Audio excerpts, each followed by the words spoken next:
இது நான் எப்பவும் யங்காக இருக்க போகின்றேன் என்று தான் நினைத்தது. ஆனால் இப்பொழுது நடக்கிற காரியங்களை போய் பார்த்தால் எனதுக்கு ஷர்ட்டில் பட்டன் போட்டுறது கூட எனது மனைவியாகத்தான் இருக்கின்றது.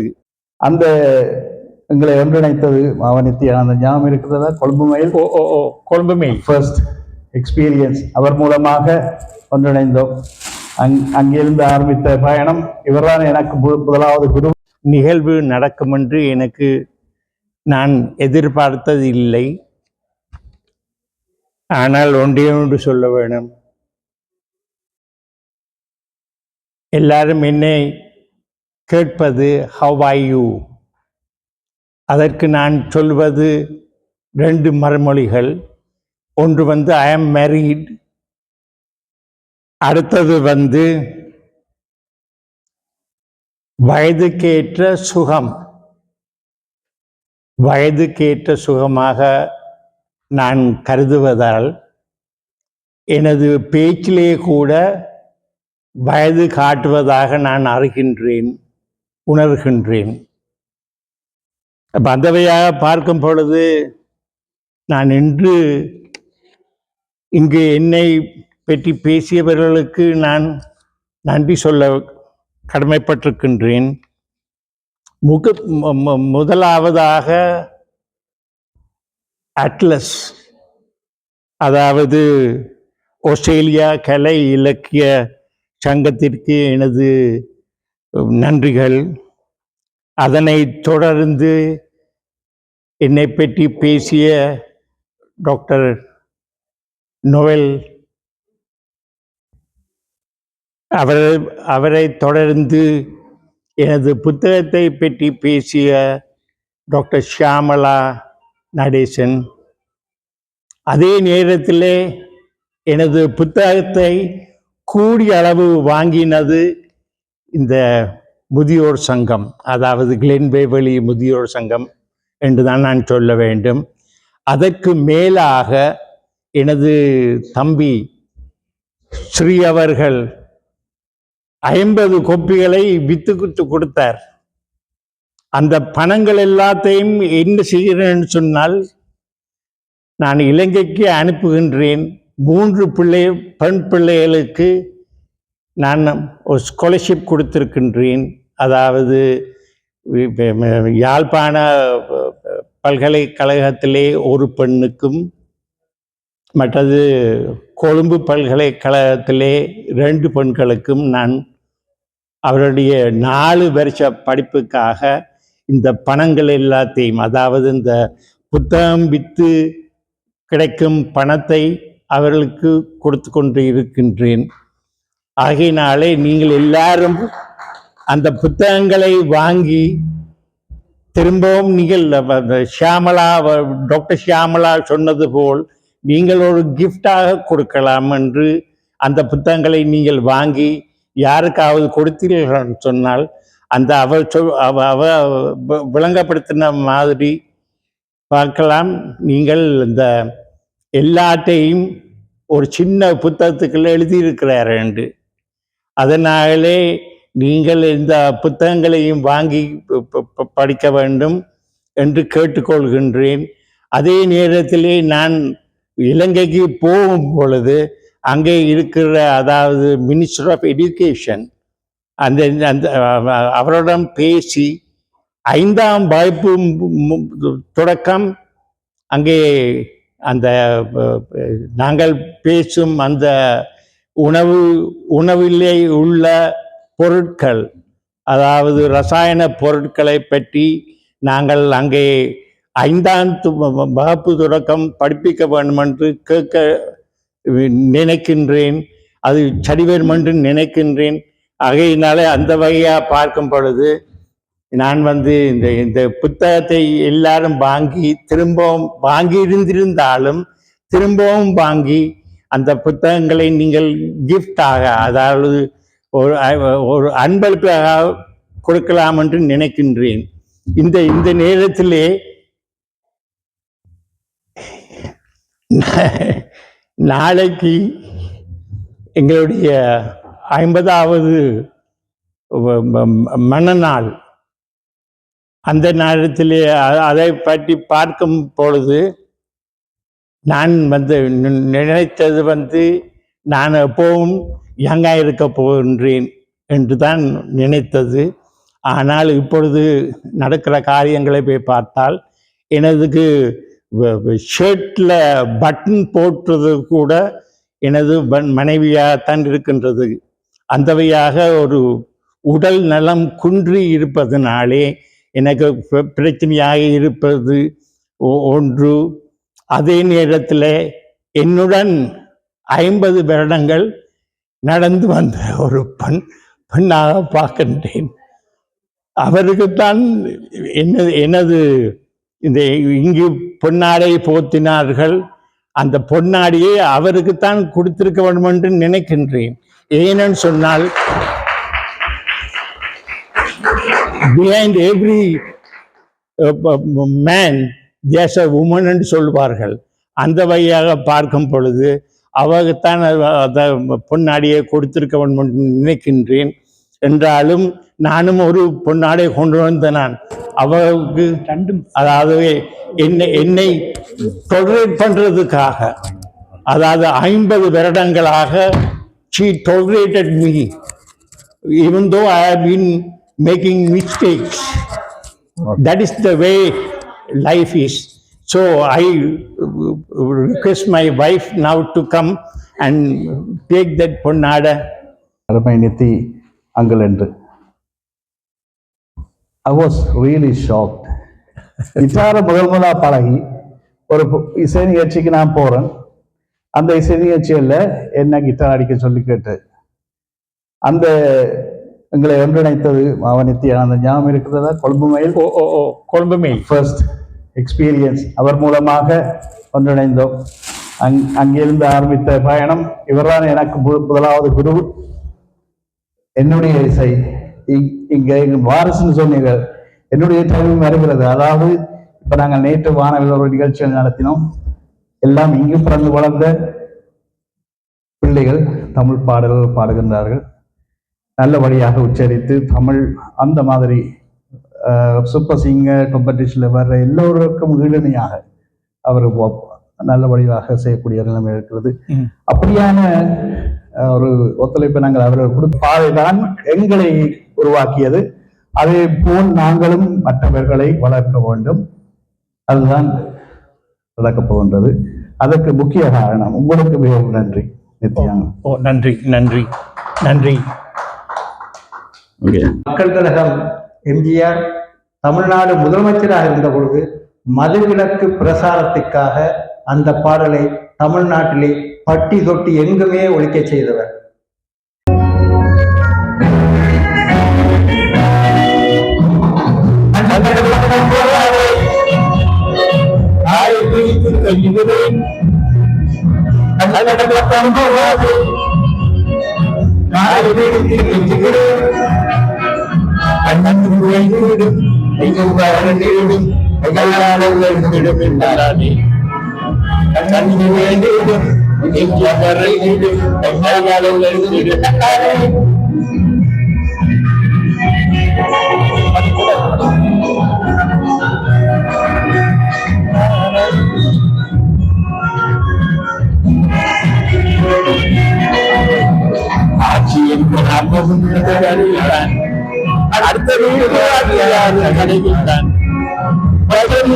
என்று வைத்தியரும் சொன்னதாலே விட்டேனோ கண்டு கொள்கிறான்.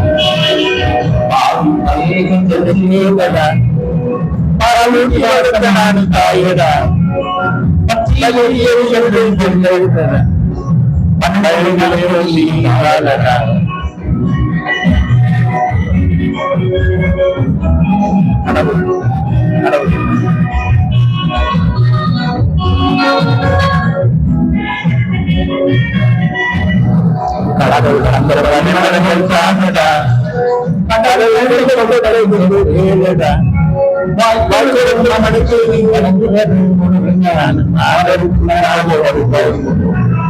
அன்பு கொடி உங்களிலே எடுத்திடும்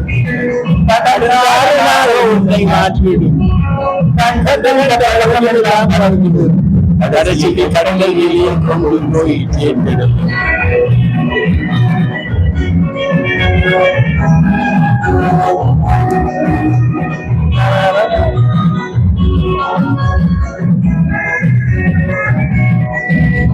கடவுளே மகனும் இருந்தானோ கடற்கொடியே இருந்தானோ அன்பு சொல்ல கேட்பதனால் ஆரவு பணத்தோட ஒருங்கனாகிடுவானி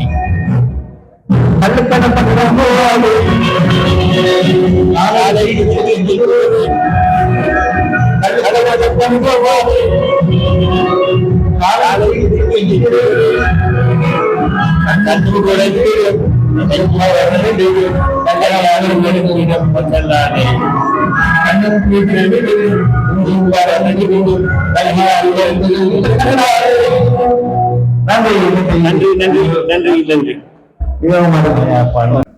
ஆனால் நான் பேரணியில் இருந்த காலத்தில் சிங்கள மாணவர்கள் சின்னமாவி என்ற பாடலின் அடிகளை படித்து தமிழ் பெண்களை கண்டால் பாடுவார்கள். கடந்த 50 வருஷமாக எமது அருமை நண்பர் நித்திய கனகரட்னம் சின்னமாமியின் மகளை தேடிக்கொண்டுதான் இருக்கிறார்.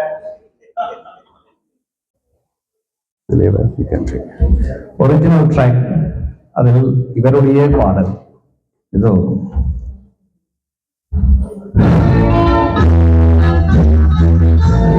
சின்னமாமியே உன் சின்ன மகளை படிக்கிறார்களோ படிக்கிறார்களோ பள்ளிக்கு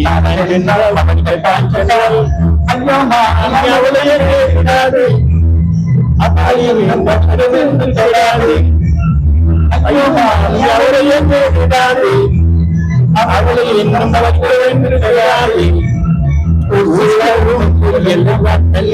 கண்டவுடன் கண்டடிக்கும் காலம் அல்லவோ சின்னமாகி சின்ன மகளே பள்ளிக்கு சென்றாலோ படிக்க சென்றாலோ பள்ளிக்கு சென்றால் படிக்கத்தான் சென்றால் ஐயோ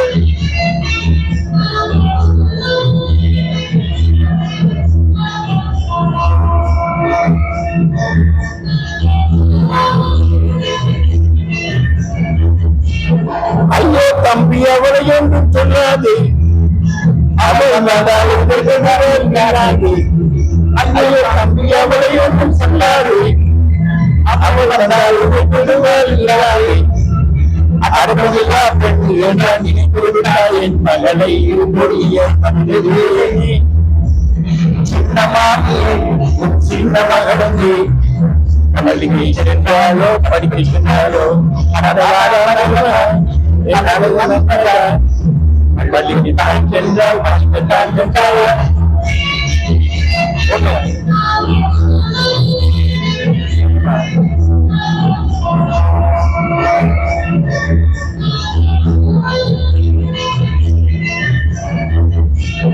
ஏறின மாமி மேலே துள்ளியே மாமி படுகொடியில் தள்ளியே மாமி மேலே துள்ளியே மாமி படுகொடியில் தள்ளியே மாமி அவளை நம்பிவிட்டார்கள் எனக்கு காரணம்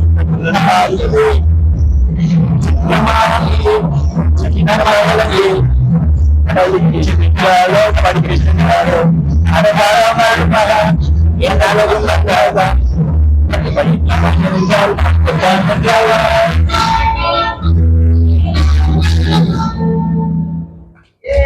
இந்த ட்ராக் வந்து ஒரிஜினல் ஒரிஜினலி எந்த வருடம் இது ரெக்கார்ட் பண்ணப்பட்டது? அங்கு 1972 ரெக்கார்டிங். இன்னும் அதை அடிக்கையில் அவர் எல்லாமே இருக்குது. அப்படி சங்கத்தின் தலைவர் கிருஷ்ணி நல்லரட்னம் நித்திய கனகரட்னத்துக்கு அவருக்கு வழங்குகின்ற இந்த வாழ்த்து மடலை, இந்த விருதை அவர் வாசித்து வழங்குவார். நன்றி ஐயா. இந்த வாழ்த்து சங்கத்தை சேர்ந்த திரு பாடுமை சுழிஸ்கந்தராஜா அவர்கள் எழுதியிருந்தார். அவர் தவிர்க்க முடியாத காரணங்களால் இலங்கை போக வேண்டியிருந்ததால் இந்த நிகழ்ச்சியில் பங்கேற்க முடியவில்லை. வழங்கிய வாழ்த்துப்பா. பூவிலகில் தமிழிசை புகழ் மணக்க வீசுகையில் பொப்பிசையில் பிதா போன்று புயலாக வந்ததுவே. தேன் மதுர தமிழோடு சீர்திருத்த கருத்துக்களை தேன் கலந்த மருந்தாக மக்களிடம் தந்தவரே, இசைஞானம் மிக்கவரே, இளையோரை வளர்த்தவரே, இலங்கை மூவினத்தின் இதயத்தில் அமர்ந்தவரே, இந்திய திரைவானில் எழுத்தூண்டும் உன் பாடல்களை ஏற்றம் பெற்றார்கள்.